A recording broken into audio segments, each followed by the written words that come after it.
आप अपने बालों का पूरा ख्याल रखती हैं, अच्छे प्रोडक्ट्स यूज़ करती हैं, ऑयलिंग भी करती हैं, फिर भी बाल ड्राई, फ्रीज़ी और लाइफलेस क्यों लगते हैं? हो सकता है प्रॉब्लम आपके प्रोडक्ट्स में नहीं, आपकी डेली हेयर हैबिट्स में हो। और सबसे शॉकिंग बात, इसमें से कुछ मिस्टेक्स हम बालों की केयर समझकर ही कर रहे होते हैं। मतलब आप अपने बालों को डैमेज करने के लिए कुछ नहीं कर रही, फिर भी अननोइंगली उन्हें डैमेज कर रही होती हैं। और अगर आपके बाल भी बार बार फ्रीज़ी, रफ़ या डल हो जाते हैं, तो चांसेस हैं कि इन 10 में से ज़्यादातर मिस्टेक आप डेली बेसिस पर कर रही हैं। तो चलिए देखते हैं वो 10 कॉमन हेयर मिस्टेक्स जो आपके बालों की सॉफ्टनेस, शाइन और ओवरऑल हेल्थ को रन कर रही हैं। Mistake number 1, rubbing wet hair with a towel. Shower के बाद टॉवल उठाया, बालों को लपेटा और फिर ज़ोर ज़ोर से रब करना शुरू। अगर आप भी ये करती हैं तो ये हैबिट थोड़ी जेंटली चेंज करनी चाहिए, क्योंकि वेट हेयर ऑलरेडी डेलिकेट होते हैं और रफ टॉवल से एग्रेसिव रब करने से फ्रिक्शन बढ़ जाती है, जो वक्त के साथ फ्रीज और ब्रेकेज को कंट्रीब्यूट कर सकती है। इसलिए नेक्स्ट टाइम टॉवल को बालों पर रब करने के बजाय जेंटली प्रेस करें और स्क्वीज करें, ताकि एक्स्ट्रा वाटर ऑब्जर्व हो। आपको सिर्फ पानी रिमूव करना है, बालों को रफ ट्रीटमेंट नहीं देना। छोटी सी हैबिट है, लेकिन अगर आपके बाल ऑलरेडी ड्राई और फ्रीजी हैं तो ये चेंज डेफिनेटली वर्थ ट्राइंग है। Mistake number 2, shampooing your hair length. आप शैम्पू करती हैं, रूट्स पर लगाती हैं और फिर पूरी लेंथ को भी ज़ोर ज़ोर से रब करना शुरू कर देती हैं। अगर आप ये करती हैं तो यहीं रुक जाइए। शैम्पू का मेन काम है स्कैल्प को क्लीन करना, ना कि आपके हर एक हेयर स्ट्रैंड को स्क्रब करना है। स्पेशली अगर आपके बाल पहले ही ड्राई हैं तो लेंथ को बार बार एग्रेसिवली रब करना उन्हें और रफ और फ्रीजी फील करा सकता है। तो शैम्पू को स्कैल्प पर फोकस करें और जेंटली मसाज करें।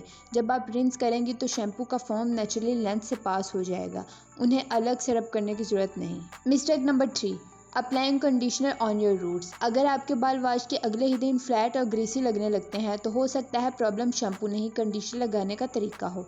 बहुत सी गर्ल्स कंडीशनर रूट्स तक लगा देती हैं क्योंकि ऑब्वियसली पूरे बाल सॉफ्ट चाहिए, लेकिन कंडीशनर का मेन फोकस मिड लेंथ से एंड्स पर होना चाहिए। स्पेशली अगर आपका स्कैल्प ऑयली है तो रूट्स पर एक्स्ट्रा कंडीशनर बालों को अननेसेसरी हैवी बना सकता है, जिसकी वजह से वो जल्दी फ्लैट और ग्रीसी दिख सकते हैं। तो कंडीशनर लगाओ लेकिन रूट्स को छोड़ दो। और प्लीज़ सॉफ्टनेस के चक्कर में आधी बोतल ख़त्म करने की ज़रूरत नहीं है। बालों को सॉफ्टनेस चाहिए, ड्रोनिंग नहीं। Mistake number 4, wearing the same tight hair style every day. आपकी डेली हेयर स्टाइल क्या है?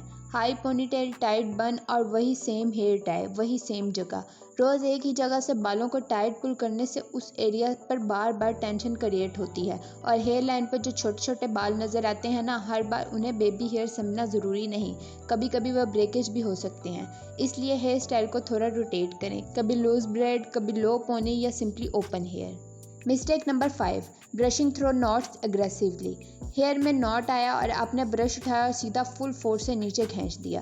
बस यही जगह है जहां बाल टूट सकते हैं। नॉट ऑलरेडी टेंगल्ड है, उस पर और फोर्स लगाने से नॉट गायब नहीं होता, हेयर ब्रेक हो सकता है। इसलिए डिटेंगलिंग का एक सिंपल रूल याद रखें, हमेशा एंड से स्टार्ट करें। पहले नीचे के नॉट्स जेंटली रिमूव करें, फिर धीरे धीरे ऊपर की तरफ आएँ। और अगर नॉट बहुत स्टबर्न हो तो थोड़ा कंडीशनर या डिटेंगलिंग प्रोडक्ट यूज़ कर सकती हैं। Mistake number 6, tying wet hair in a tight बन।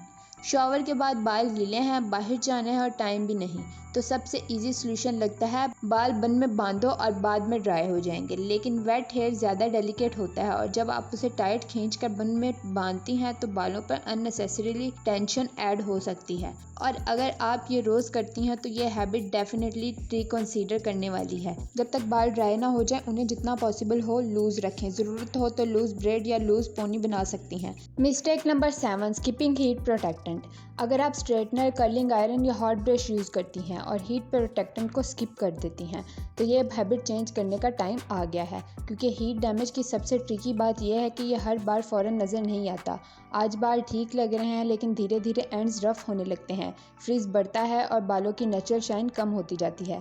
इसलिए हीट स्टाइलिंग करनी है तो हीट प्रोटेक्टेंट ज़रूर यूज़ करें। और एक और इम्पोर्टेंट चीज़, गीले बालों पर हॉट टूल्स यूज़ ना करें और एक ही सेक्शन को बार बार हीट देने से भी बचें।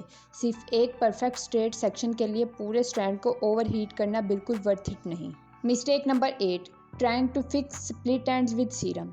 आपके एंड स्प्लिट हैं, सीरम लगाया, बाल इंस्टेंटली स्मूथ दिखने लगे और आपने सोचा कि स्प्लिट एंड्स तो रिपेयर हो गए, not exactly. Serum split ends को टेम्परेरीली स्मूथ और पॉलिश दिखा सकता है, लेकिन जो हेयर स्ट्रैंड ऑलरेडी स्प्लिट हो चुका है, सीरम उसे परमानेंटली पहले जैसा हेल्दी नहीं बना सकता।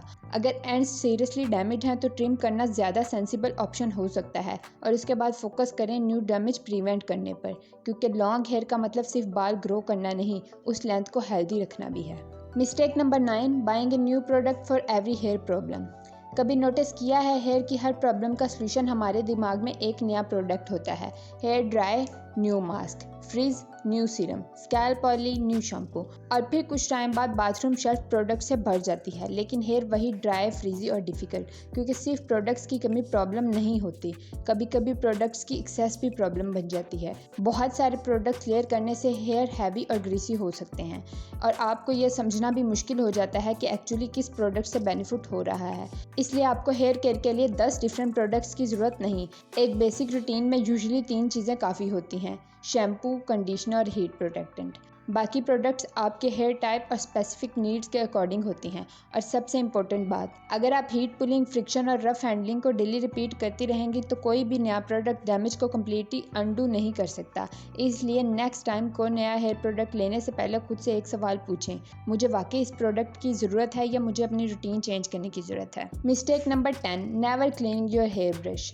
आप अपने बालों को क्लीन करने के लिए शैम्पू यूज़ करती हैं, लेकिन जिस ब्रश से आप रोज़ बाल कॉम्ब करती हैं वो लास्ट टाइम कब क्लीन किया था?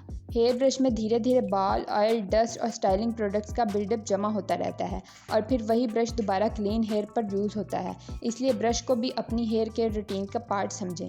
रेगुलरली उसमें फंसे बाल रिमूव करें और ब्रश को प्रॉपरली क्लीन करें। स्पेशली अगर ऑयल और स्टाइलिंग प्रोडक्ट्स ज़्यादा यूज़ करती हैं तो इस हैबिट को इग्नोर ना करें, क्योंकि आपके बाल क्लीन करना इनफ नहीं, जो चीज़ रोज़ बालों को टच करती है उसका क्लीन होना भी उतना ही इम्पोर्टेंट है। तो अब अपनी हेयर रूटीन को एक बार ऑनेस्टली देखें कि आप इनमें से कौन सी मिस्टेक कर रही हैं। आपको अपनी रूटीन में 10 नए स्टेप्स ऐड करने की ज़रूरत नहीं, पहले 2-3 रॉन्ग हैबिट्स रिमूव करें, क्योंकि हेल्दी हेयर हमेशा एक्सपेंसिव प्रोडक्ट से नहीं बनते। Sometimes better hair care simply means being a little gentler with the hair you already have. So let's see you in the next video.